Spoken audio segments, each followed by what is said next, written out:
여러분 어떻습니까? 이 말씀이. 네. 성령이 교회 안에 들어오면 이런 변화가 일어나는데요. 성령이 이제 내게 오시잖아요.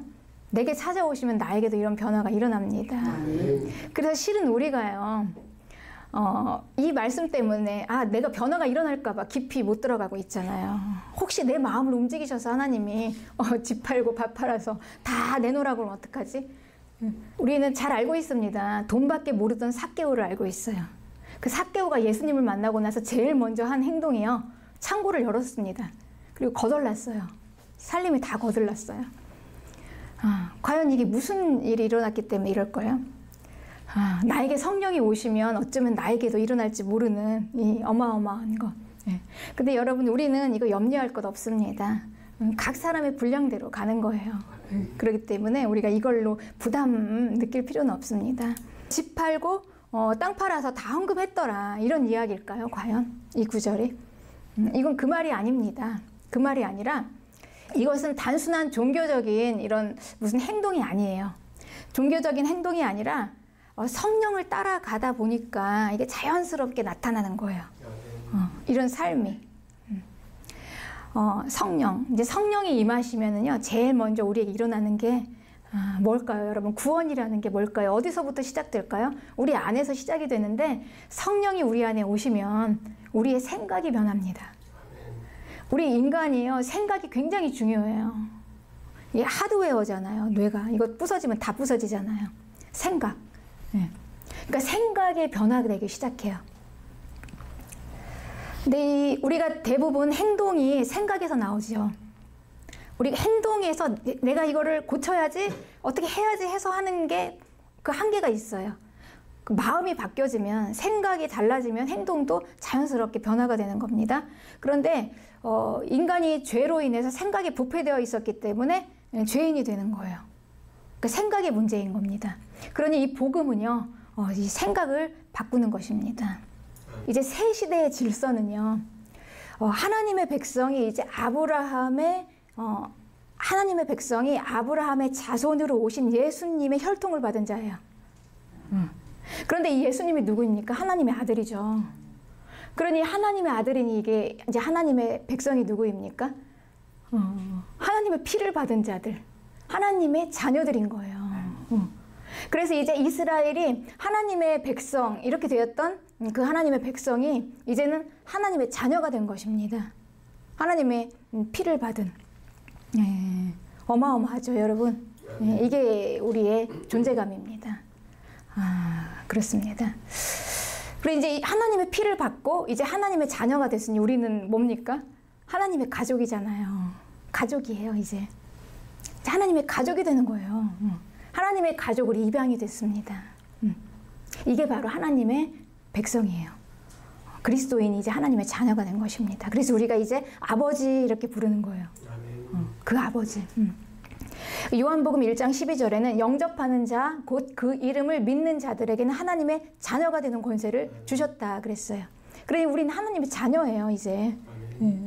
단순히 그냥 그리스도인 믿는 자, 이게 이런 신분을 가진 것이라는 것입니다. 근데 하나님의 자녀의 권세의 증거가 뭐냐는 거죠. 증거가. 우리는요, 이렇게 똑같이 많은 것들이 이렇게 있을 때요, 그걸 구별할 때 이제 그 구별하는 표가 있습니다. 제가 이제 우연히 키위 선전하는 거 봤어요. 키위 요즘 참 재밌게 선전하더라고요. 근데 키위들이 막 있어요. 근데 다 같은 키위가 아니에요.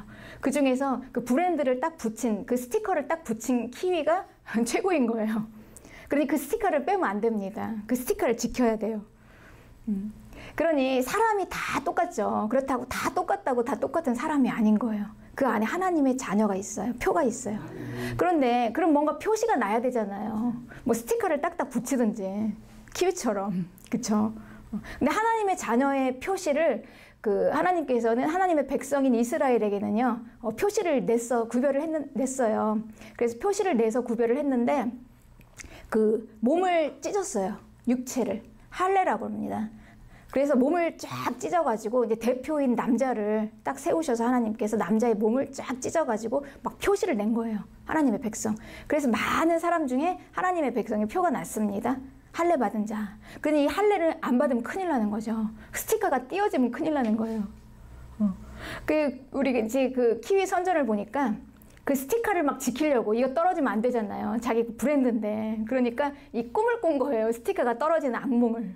그래가지고 이제 꿈에서 깨서 큰일 날 뻔했다. 이거 잘 지켜야지 그러거든요. 그러니까 이 표가 많은 것 중에 구별되는 거니까 그게 중요합니다. 그러니까 할례를 꼭 받아야 합니다. 할례. 그런데 이제 새로운 질서가 됐어요. 이제 하나님의 백성에서 하나님의 자녀가 됐습니다. 그러니 이 자녀들은 어떤 표를 가지고 있을까요? 벌써 우리가 존재가 하나님의 백성에서 자녀가 됐잖아요. 네, 그냥 왕이신 하나님의 그 백성에서 이제는 나의 아버지인 하나님의 자녀로 이제 예수님의 피를 받은, 한 피를 받은 혈통으로 하나님의 식구가 됐습니다. 가족이. 그럼 이제 그 하나님의 자녀들에게 하나님께서 그냥 단지 할례만 가지고 될까요? 더 다른 표가 있어야 되죠. 그래서 하나님께서 그 자녀들에게 각 사람에게 나눠주신 게 성령이에요. 그 자녀들에게 표를 주셨어요. 성령. 하나님의 영표를, 영인 성령을 표로 다 각 사람에게 나눠줘서 그게 증거가 됩니다. 하나님의 자녀는 누구냐? 성령 받은 자. 그리고 많은 사람들 중에 표가 딱 나는 거예요. 성령 받은 자. 이게 하나님의 자녀인 겁니다. 이게 새 시대의 질서입니다. 이렇게 구분합니다. 그러니 이 성도는 바로 그 안에 하나님의 영이 있는, 성령이 있는 자예요. 그러니까 이 구분이 성령이 받은 자와 안 받은 자, 그리고 이 안에 하나님의 성령이 있는 자들의 모임이 바로 교회입니다. 그러니 여러분 교회가요, 그냥 단순히 그냥 뭐 우리 이익 집단이 아니에요. 뭐 맞는 사람들끼리 하나씩 모여가지고 이렇게 만드는 그런 모임이 될 수가 없죠. 성령 받은 하나님의 자녀들의. 그러니까 이게 자연스럽게 이렇게 교회가 시작됐어요. 초대교회가. 그러니까 성령의 역사 속에서 오시고, 그리고 이렇게 각 사람에게 하나님의 자녀에게 표로 성령을 나눠주시고 나서 시작된 게, 형성된 게 뭐냐면 교회다라는 거죠. 그러니까 성령의 결과는 결국 뭡니까? 교회를 세우신 것입니다. 교회. 그런데요, 이 교회는 가족 공동체예요. 교회는 그러니까 사람의 피보다 더 진한 예수님의 피로, 한 피로 하나가 됐잖아요. 우리 다 똑같이 예수님의 피를 지금 수혈받지 않았습니까? 우리 안에 예수님의 피가 있어요. 예수님의 피가 흘러요. 그러니까 가족은 한 피가 있는 게 가족이죠. 그리고 누구의 자손인가? 그리고 그 가업을 잇는 자들, 그게 가족입니다. 그런데 우리는 사람의 피보다 더 그 진한 예수님의 피가 우리 안에 흐르고, 각 사람은 똑같은 예수님의 피가. 그러니 얼마나 단단한 가족 공동체입니까? 이 세상의 가족보다 더한 가족 공동체가 지금 교회인 것입니다. 교회. 네, 이렇게 교회는 가족 공동체로 시작했습니다. 그래서 이제 오늘 이 본문 말씀이요, 가족, 지금 가족이잖아요. 완전히 그냥 같이 모여서 먹고 살고 같이 나누고, 이 가족이죠. 그러니 이 가족, 그러니까 성령이 오시고 나서 이제 이 교회, 하나님의 백성들의 삶이 이렇게 변화가 된 거. 네 것 내 것이 없어요. 다 같이 쓰고. 이게 지금 이제 왜 이렇게 됐냐? 가족이니까요. 이제 가족 공동체이기 때문에 이제 이렇게 된 것입니다. 가족은 원래 다 공유하죠. 쌀도 그냥 다 한 가마니 놓고 같이 나눠 먹습니다. 누가 각자 자기 쌀 다 놓고 먹는 사람, 자기 방에다가 자기 쌀 놓고 먹는 사람 없잖아요. 이렇게 다 공유해요. 그리고 뭐 좀 자녀가 돈이 없으면 부모가 이렇게 돈을 주기도 하고, 이렇게 하면서 필요에 의해서 나눠줍니다. 그러니까 한 곳간에서 곡식이 나누어져요. 이게 가족입니다. 욕심이 생기면서 네 것 내 것 나누면서부터, 내 것 챙기면서부터 이제 가족이 해체되기 시작했어요. 해체. 그러니까 이 가족의 해체는 교회의 해체로 갑니다. 교회는 세상의 문화에 영향을 받지 않을 수가 없어요. 세상에서 살고 있기 때문에. 그렇죠. 근데 이 가정의 해체가 되는 원인이 뭘까요? 그 원인이. 가정의 해체의 원인은요, 그 세계관이 세상 세계관이기 때문에 그래요. 세상 세계관. 그러니까 세상 세계관은 자기중심입니다. 내가 최고예요. 그러니까 나의 행복이 목적입니다. 그리고 이제 이게 여기서부터 이게 이제 삐뚤어지기 시작한 것입니다. 여러분, 근데 그게 맞습니까? 과연? 나 하나 잘 살고 내가 최고이고 내가 중심이 되어서 그러니까 나를 귀찮게 하면은 그 모든 게 다 악이에요. 그러니까 가족도, 그러니까 부부도 좀 나를 좀 불편하게 하면 나쁜 거야. 그 악이야. 나쁜 사람인 거예요. 내 중심이니까. 나 하나만 편하고 잘 되면 되는 거. 이게 이제 세상의 가치관입니다. 이제 이게 가정으로 들어오니까요. 해체가 될 수밖에 없어요. 우리 가족이 얼마나 서로를 귀찮게 합니까? 그쵸? 그러니까 자식도 막 귀찮으면 막 내팽개쳐 버리는 것입니다. 심지어는 돈 때문에 죽이기도 하잖아요. 이건 짐승도 안 하는 행동입니다. 돈 때문에 부모 자식도 죽이는 이런 사회 현상. 나. 여러분 근데 과연 이게 옳을까요? 그러니까 세상 사고는 이게 옳다고 생각하기 때문에 이렇게 살았어요. 그 관점으로 다 삐뚤어지게 살았기 때문에 결국은 다 결과가 보여주고 있잖아요. 가정이 다 해체가 되고 있습니다. 이거는 아니라는 거죠. 예. 그러니 그냥 나 하나면 행복하면 다 될 줄 알고 모든 게 그냥 나를 중심으로 이렇게 돌아갔는데 실은 진리에서 보니까 진리의 눈을 딱 뜨고 보니까 그게 가장 불행한 사람이었다라는 거예요. 불행한 사람이었다는 것입니다. 비참한 사람이었다는 거예요. 그러니까 나밖에는 볼 수 없는 눈이 있어요. 다른 사람이 안 보여요. 그러니까 남이 안 보이는 거예요. 나만 보여요. 얼마나 비참합니까? 나밖에 못 보고 사는 인생. 그래서 이 진리로 세계관이 바뀌게 됩니다. 근데 이제 이거는 지금 굉장히 고도의 이런 삶은요, 이 본문의 삶은 대단히 고도의 성숙한 인격들이 할 수 있는 거예요. 지금 하라면 하겠습니까, 여러분? 이거 이렇게 어떻게 하겠습니까? 못하죠. 남을 생각하고, 남을 돌아보고, 내 것을 내어줄 수 있고, 헌신할 수 있는 고도의 성숙한 인격자들이 이제 할 수 있는 거죠. 그런데 이제 이게 어떻게 해서 이렇게 됐냐면, 처음부터 이렇게 된 게 아니라 기독교적인 세계관이 이들에게 들어온 거예요. 기독교적인 세계관. 그러니 이 본문에 그 32절과 이 34절 이 본문의 이 사이에는요, 이 있는 간극을 잇는 게 이제 이 사도들의 설교예요. 사도들이 뭘 설교했냐? 4장 33절을 보니까 사도들이 큰 권능으로 주 예수의 부활을 증언했다. 부활 설교. 그러니 이 기독교적인 세계관이 뭐냐면요, 부활 세계관이에요. 부활 생명, 영혼을 보는 거, 부활. 예수님 다시 살아나셨다. 이걸 증언하니까 영혼을 보기 시작하는 거예요. 부활은 뭡니까? 다시 사는 거죠. 사람이 다시 살아. 죽은 줄 알았는데 다시 살아요. 그럼 영혼이 있다는 거잖아요. 영혼은 생명을 받잖아요. 그 생명이 그 생명을 예수님이 나에게도 주셨어. 그럼 나에게도 영원한 생명이 있는 거예요. 그럼 여러분 우리가 이제 시간의 개념이요, 영원까지 이어지는 겁니다. 그 전에는 그냥 이 세상이 전부였어요. 이게 끝이었기 때문에 이것만 봤습니다. 그런데 이 부활의 이 메시지를 딱 들으니까 영원까지 이어지는 시간이 있더라는 거예요. 그러니 우리의 관점이 이제 세계관이 이 땅만 보는 게 아니라 이제 영원으로 가요. 얼마나 시야가 넓어졌습니까? 영원. 그러니 이제 개구리가 우물에서 나온 거예요. 그러니까 우물 안에 있을 때는 그거밖에 안 보여요. 그게 전부예요. 근데 어마어마한 그냥 그 온 천하를 다 보니까 이게 스케일이 다른 거죠. 이제 개구리가 우물 밖에 나온 거죠. 영원이라는 스케일을 보니까 여기서 그냥 이렇게 이렇게 하는 게 이게 아니라는 거죠. 이 영혼을 보면은요, 사람이 달라집니다. 달라져요, 여러분. 전에는 이 땅이 전부인 줄 알았기 때문에 내가 내 거를 막 챙겨놔야 되거든요.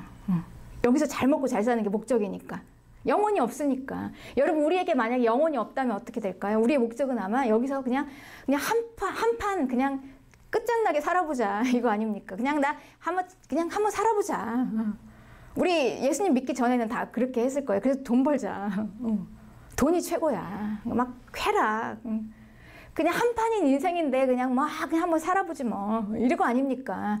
그러니까 이제 우리가 막 내 거 막 축적해내야 되고, 누가 내 거 뺏어갈까봐 막 이렇게 해야 되고, 막 이렇게 되는 겁니다. 그런데 나만 하던 사람이요, 이제 영혼을 보니까 거기에는 하나님도 보이고 영원까지 이어지는 게 이게 끝이 아니고 이걸 보여진 어떻게 같을 수가 있겠습니까, 여러분? 가치가 시간의 가치가요. 여기는 뭐 해봤자 뭐 우리가 100세 인생 하지만 길어봤자 100년이죠. 영원하고 100년하고 어떻게 비교가 됩니까? 그 시간이 벌써 훨씬 길잖아요. 그러면 무엇을 중심으로 우리가 살까요? 당연히 큰 곳으로 가는 거죠. 목적, 영원으로 목적을 삼겠죠. 그러니까 영원을 보고 살 수밖에 없는 거예요. 그러니까 여기가 전부가 아닌 겁니다. 그러니까 한판 인생이 아니에요. 그러니까 한판 인생 같으면 그냥 내 맘대로 막 그냥 살고 싶은 대로 사는데 영원을 보니까 거기 하나님이 계시는 거예요. 내가 이제 거기 가서 하나님을 만나는데 그분이 나의 아버지시고 그분이 나에게 생명 주시고 나를 만드셨는데 결산하자고 하지 않겠습니까? 나에게 인생이라는 이 한판을 주셨는데 예. 인생이라는 이 시간을 주셨으니까 하나님께서 그 시간의 주인이신 분이 너 어떻게 좀 잘 살았는가 좀 보자 라면서 결산을 하겠죠. 그쵸? 그러니까 우리는 그 영혼을 보기 때문에 이제 함부로 살 수가 없는 거예요. 여기서는 진리가 이제 우리의 인생을 바꿔요. 영혼이라는 시간이 이렇게 사람을 변화시킵니다. 그러니까 이런 게 나올 수가 있는 거예요. 이 땅이 전부면은 그냥 내 거 모아야 되잖아요. 축적해야 되죠. 남아야 되니까. 그런데 영혼을 보면은요, 사실 그냥 여기서 뭐 많이 싸놓고 가면 뭐합니까?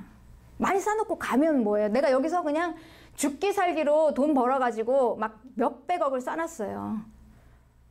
근데 돈 버느라고 그냥 예수님도 못 믿고 그 영원한 생명도 다 그 귀한 가치가 있는 그것도 다 버리고 정말 가장 중요한 것이 무엇인지 모르고 그냥 오직 돈의 노예가 돼서 그렇게 살았는데 근데 그건 결국은 영혼이 있기 때문에 우리는 그걸 놓고 가야 되는 거예요. 영혼이 없으면 그거 끌어안고 그냥 한판으로 다 끝내는데 영혼이 있으니까 놓고 가야 되는 것입니다. 근데 여기에다가 우리가 목숨 걸고 올인할 필요가 뭐가 있습니까? 그냥 이제 나누는 거죠. 이제 퍼주는 거죠. 필요한 자에게. 이게 이제 바뀌어지는 것입니다.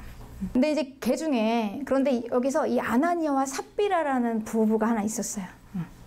그런데 이 아나니아와 삽비라는 이제 이런 와중에요. 이제 이런 지금 성령으로 지금 성령이 이끄시는 이런 삶을 살잖아요. 이제 이 교회에서 성령이 인도하시는 지금 생활을 한단 말이죠. 공동체에서. 그런데 이제 이 중에 이 아나니아와 삽비라 부부가 유달리 좀 독특한 행동을 했어요. 뭐냐면 아주 세상적인 가치관으로는 아주 합리적인 생각이에요. 뭐냐면 자기가 이제 모양만 낸 거예요. 다들 그렇게 하니까 나도 좀 해야 되는데 해서 집도 팔고 밭도 팔았는데 합리적으로 다 내기는 그래. 우리 것도 좀 가지고 있어야 되잖아. 그래서 얼마를 감춰뒀습니다. 근데 얼마를 감춰뒀는데 그거를 이제 지적해내는 거예요. 베드로가. 딱 보고 알아요. 그러면서 이제 결론은 뭐냐면 어떻게 했냐면 그것 때문에 이 두 부부가 그냥 말하자면 현장에서 즉사를 했어요. 이거 어떻게 해석해야 합니까? 이게 너무나 이거 무시무시한 헌신 아닙니까? 결국은 다 팔아서 다 내놔야지 사는 겁니까? 이게 믿음 생활이라면 그거 어떻게 합니까, 여러분? 과연 그럴까요? 지금 이게 그런 이야기일까요, 여러분? 그렇지 않습니다. 베드로가 이렇게 얘기했어요. 사도행전 5장 3절에 보니까 이렇게 얘기했어요. 땅이 그대로 베드로전서 5장 4절에는 이렇게 됐어요. 땅이 그대로 있을 때 그것도 네 거였고 땅을 팔았을 때도 네 거였어. 네 맘대로 할 수 있지 않았냐. 그러니까 너의 선택이었다. 그런데 너는 3절에 아나니아야 어찌하여 사단이 내 마음에 가득하여 네가 성령을 속이고 땅값 얼마를 감추었느냐. 이제 이렇게 얘기해요. 그러니까 이 행위가 결국은 뭐라고 그러냐면 마음에 사단이 가득해서 하나님을 무시한 거죠. 그러니까 한마디로 말해서 하나님을 무시했다는 건 뭡니까? 하나님에 대한 이 마음, 그러니까 이 안에 성령이 없었던 거예요. 아나니아와 삽비라는 그 마음 안에. 이런 자에게 하나님께서 성령 안에서 함께 하실 수가 없죠. 사단이 그 마음에 가득한데. 그렇죠? 그리고 하나님을 무시하는데 하나님 어떻게 그 안에 계실 수가 있겠습니까? 그러니 이 두 부부는 성령으로 행한 게 아니라 그냥 성령의 사람들이 하는 모양만 낸 거예요. 보고. 그러니 이제 이 지금 본문에서는 지금 뭘 얘기하고 있냐면요. 초대교회는 아주 성령이 강하게 역사해서 이 교회를 이제 세워나가잖아요. 처음 교회를 세워나갈 때 뭘 세워나가냐면 성령이 이끄시는 교회, 그러니까 성령의 인도함을 받는 신앙생활, 이렇게 시작을 했습니다. 그러니까 다 성령으로 해가지고 다 인도함을 받아서 기독교적인 세계관으로 딱 변화돼서 성령이 인도하시는 생활을 한 중에, 그 중에 성령이 아닌 이 세상적인 세계관을 가지고 사람의 육체의 생각으로 자기 생각대로 한 이 아나니와 삽비라, 오게티처럼 딱 끼어있는 이 두 부분은 하나님께서 이 공동체에서 퇴출시킨다. 그 의미입니다. 그러니 이건 뭘 얘기하냐면요. 산자와 죽은 자의 삶을 이야기해요. 산자는 뭐고 죽은 자의 삶은 뭐냐. 성령을 따라가는 삶. 이게 산자.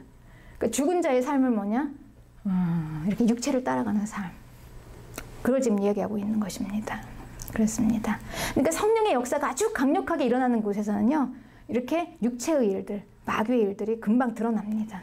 그리고 금방 그 자리에서 심판이 돼요. 이 본문을 보면서 그럼 이제 마지막 때가 다 가까웠으니까 나도 빨리 집 팔고 밥 팔아가지고 모아서 이제 다 이제 뭐 이 세상 거 이제 가치 없으니까 그냥 예수님 오시기만을 기다려야 할까? 이게 과연 맞을까요, 여러분? 큰일 납니다. 이렇게 하다가 큰일 나요. 이런 생각을 가지면. 그러니까 세상이 어지러울수록 그래서 이렇게 종말 신앙이 이상하게 변질되어요. 그래서 이 환각에서 나와야 돼요, 우리는 현실로. 그래서 이 그리스도인은요, 이 현실을 잘 사는 사람들이에요. 세상에서, 이 세상 안에서 현실을 잘 살아내는 사람들이에요. 그러니까 우리가 어떻게 살아야 할까요?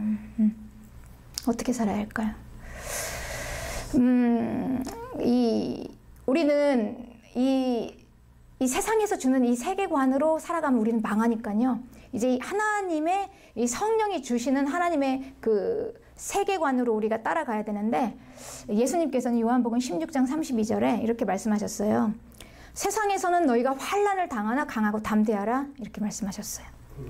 그러니까 이 교회는 세상에 있으면서 환난을 당한대요. 그럴 수밖에 없잖아요. 특히나 요즘같이 이렇게 어지러운 이 세상 가운데 이 종말의 때가 막 다 온 것 같고, 막 예수님 곧 오실 것 같고, 막 기이한 현상들이 있고, 이제 더 이상 못 살 것 같아.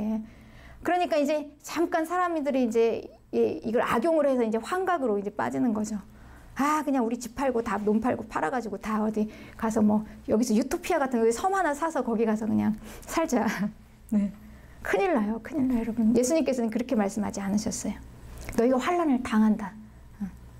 그런데 강하고 담대하래요, 우리에게. 그럼에도 불구하고 끝까지 굳건하게 그냥 죽기 살기로 이 세상 세계관 따라가지 말고 기독교적인 세계관으로 성령 따라가라는 거예요.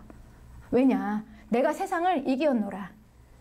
그러니까 예수님의 이김을 우리에게 주셨어요. 예수님의 승리가 우리의 승리예요.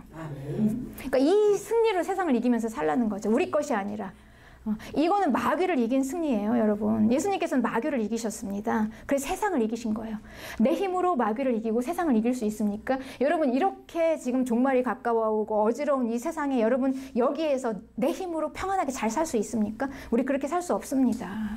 그래서 예수님께서 말씀하신 거예요. 너희들 환난을 당할 수 있다. 그럼에도 불구하고 강하고 담대해야 할 이유는 예수님께서 이 세상을 이기셨기 때문에, 그걸 믿고 그 승리를 나의 승리로, 예수님의 승리를 나의 승리로, 예수님께서 십자가에 승리하셨습니다. 그래서 그 승리를 나의 승리로 받고 그러면서 이제 우리가 힘있게 그냥 나에게 주어진 이 하루하루를 영원을 보면서 살아가면 돼요, 여러분. 그러니까 이 세상을 이 우물 안에서 이 땅만 바라보면서 살면은 우리는 좌절, 또 뭘까요? 또 뭐가 있을까요? 좌절이 있고 또 그냥 뭐 희망이 없어요. 무능력, 소망이 없어요. 그냥 다 놓고 싶어. 그냥 다 놓고 싶어. 그냥 어디로 그냥. 그래서 우리가 머리 깎고 절로 들어가잖아요. 그렇게 하듯이 신앙생활을 하고 싶어. 근데 그게 아니에요. 영혼을 보면 그게 아니에요. 영혼을 바라보면은 나의 아버지가 계시고 문제 없습니다, 여러분. 우리는 그냥 그 아버지 따라가면 돼요. 문제 없어요, 그리스도인의 삶이. 아무리 세상이 힘들어도요, 성령이 함께 하시기 때문에 우리는 문제 없어요. 그 아버지는, 우리 아버지는 가족을 지키시는 좋은 아버지세요. 가족을 버리지 않아요. 하나님은 그 자녀를 끝까지 보호하십니다. 이 믿음으로 우리는 세상을 이기는 거예요. 이게 바로 자녀의 권세입니다. 네, 우리 오늘 이 자녀의 권세로 이 세상을 이기며 승리하면서 힘있게 살아가시는 여러분들이 되시기를 주님의 이름으로 축복합니다. 아멘.